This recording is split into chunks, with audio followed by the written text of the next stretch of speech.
Buenos días, profe. Buenos días. Por favor, preséntate. Bueno, buenos días. Un saludo para todos los ya casi colegas del primer semestre de fisioterapia. Mi nombre es Nancy Molina. Yo soy fisioterapeuta egresada de la Universidad Nacional de la promoción del año 89. Actualmente soy docente de la universidad ya hace 17 años, docente de planta, de tiempo completo.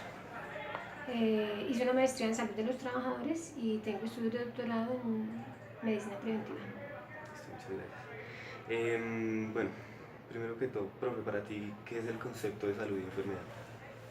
Bueno, digamos que la gente en general concibe la salud y la enfermedad como dos conceptos contrarios, es decir, o uno está sano o uno está enfermo.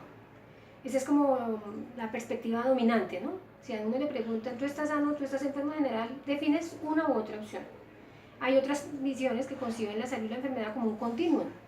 Quiere decir que a lo largo de la vida el sujeto está en unas condiciones que lo aproximan más a no tener enfermedad o no tener un diagnóstico, o por el contrario, a gozar en términos generales de buena salud. Pero lo cierto es que la salud y la enfermedad son dos procesos que están presentes a lo largo de la vida.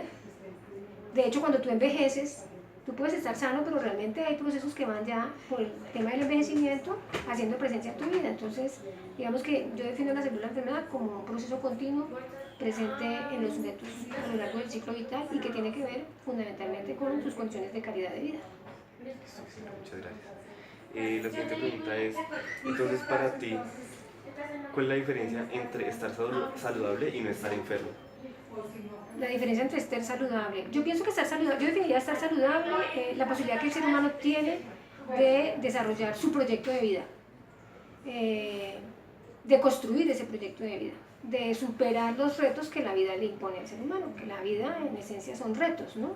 Desde que naces, los procesos incluso motores son procesos que se van adquiriendo con el tiempo, pero que no son mecánicos, no es una cosa natural, depende mucho del estímulo, del amor, del afecto, una cosa muy concreta. Por ejemplo, aquí hay una tesis en fisioterapia que hace muchos años se hizo, que planteaba que de acuerdo al tamaño de la cuna, el bebé tendría más o menores condiciones para desarrollar una mejor adquisición de las habilidades motoras. Sí, obvio, porque tiene más espacio. Digamos que esa es una cosa muy sencilla para entender que estar saludable finalmente tiene que ver con las posibilidades y las condiciones de que el ser humano, digamos, desarrolle todas esas capacidades a partir de unas oportunidades que el ambiente, la sociedad, la familia le puede dar al sujeto. Para mí estar saludable es tener esas posibilidades. La otra es no estar enfermo. No estar, uno podría decir, bueno, no estar enfermo en el sentido estricto significaría que no tienes un diagnóstico, no fuiste evaluado, no tienes signos, no tienes síntomas, no tienes una serie de elementos que te llevarían a decir que hay un estado que afecta o bien el desarrollo normal de las funciones o bien tus habilidades o capacidades. Pero evidentemente no estar enfermo no es exactamente igual a estar saludable, si te das cuenta. Yo puedo no tener un diagnóstico, pero mi calidad de vida no es lo suficientemente favorable para que mi salud, para que mis capacidades se proyecten. Seguramente tarde que temprano tendré un diagnóstico. Muchas gracias, profe. La siguiente pregunta es, ¿cómo ha venido evolucionando este concepto de salud y enfermedad a través de la historia? Sí, hay textos muy interesantes. Yo les sugiero, hay un texto muy bonito, a mí me gusta, es un texto largo, es un texto ya un poquito antiguo, pero es un texto favorable en el lenguaje, que es el texto de Hacia una ciencia no positivista de la salud y la enfermedad del profesor Emilio Quevedo. Él rápidamente nos ubica que efectivamente el concepto es un concepto histórico. O sea, lo poco que tendría que decir es que las verdades no son estáticas, las verdades cambian, ¿no? Un ejemplo simple, la Tierra antes era plana. Era una verdad irrefutable y costó vidas, ¿no? Hoy sabemos que no es así. Es posible que más adelante nos demos cuenta que no es redonda. Quiere decir que las verdades siempre son constructos, que son históricos. Entonces la salud y la enfermedad es un constructo histórico. Hace mucho tiempo la salud y la enfermedad, por ejemplo, era mágica, era un castigo de Dios, era un humor, era un viento, eran los dioses romanos o griegos. Hoy pueden ser los dioses cristianos, o sea, un castigo divino porque hubo un mal comportamiento. Eso está presente, por ejemplo, para algunas culturas y en algunos contextos como una manera de entender la salud y la enfermedad. Con el desarrollo científico, pues eso ya ha evolucionado, entonces ya hay otras teorías que plantean que la célula enfermedad es el producto, por ejemplo, de un impacto sobre un organismo que está funcionando, en donde un agente externo, llámese virus, bacteria, ¿cierto?, afecta el funcionamiento porque se da un ambiente que favorece el contacto entre el ser humano y esa bacteria, y la persona enferma porque altera sus funciones. Podría ser como otro momento de la definición. Hoy en día ya hay una elaboración mayor y se plantea que la célula de enfermedad primero tiene mucho que ver con la calidad de vida de las personas, materialmente. Es decir, si yo tengo agua potable, si tengo buen alimento, si tengo posibilidad de esparcirme, de jugar, pues mi calidad de vida será mejor y en consecuencia es muy posible que mi condición de salud sea mejor y me proyecte en todas las esferas de la vida humana.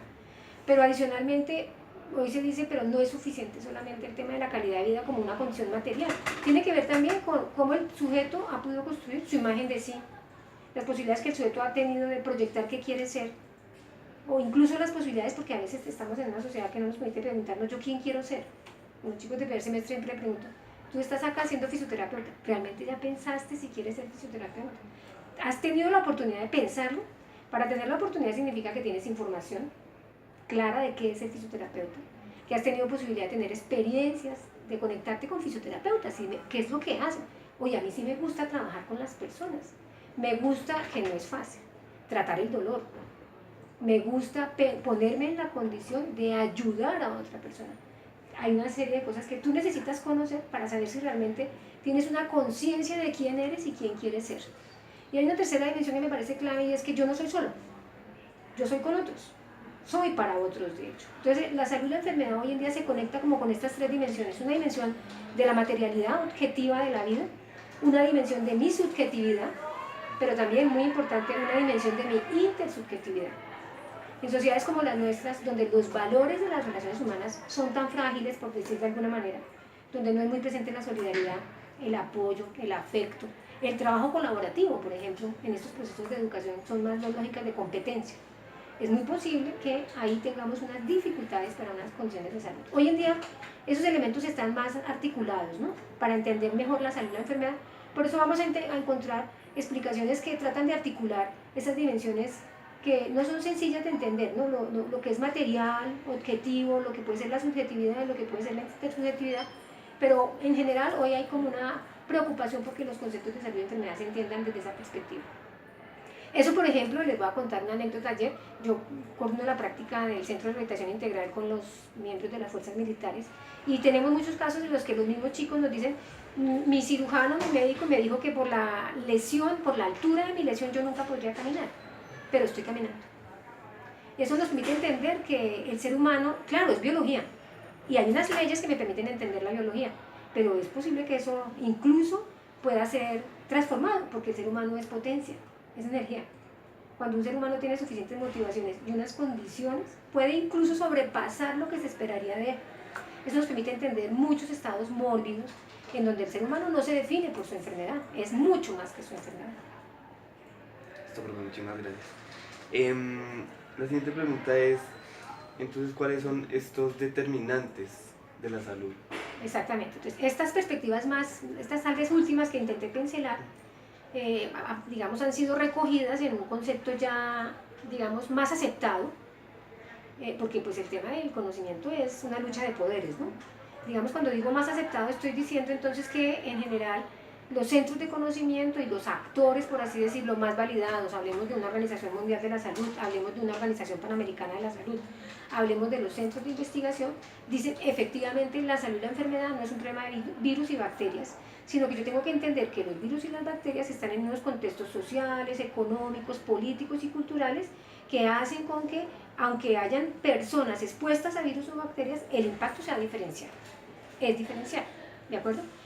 Entonces, desde, sí, tal vez finales del siglo pasado, o sea, 98, 96, y sobre todo a comienzos, primeros años de la década del 2000, muchos centros hubo, digamos que hay un impulso mundial de decir, desarrollamos más el concepto de la determinación social como marco explicativo de la salud y la enfermedad. Ustedes van a encontrar ya algunos documentos de la OPS que dicen, sí, miren, tenemos que tratar de establecer con mayor claridad cómo esos elementos de lo individual subjetivo, ¿no?, tu genotipo y tu fenotipo, que ya te marcan unas oportunidades, con un elemento que es muy importante entender. El genotipo es la herencia, ¿no? más la herencia, que pudiera ser lo más biológico, no es biológica solamente, porque la herencia está determinada por el contexto de calidad de vida del padre y la madre de este individuo. Si mamá estuvo expuesta a agrotóxicos, ella puede desarrollar enfermedades heredadas a su hijo, enfermedades que yo diría es una herencia, pero no es una herencia biológica, es una herencia social, es una herencia política y económica que afecta el nivel biológico. ¿Sí? ¿Estamos hasta ahí? Entonces yo tendría, digamos, esa dimensión que es más individual, biológica, está marcada por una condición social, económica, política y cultural.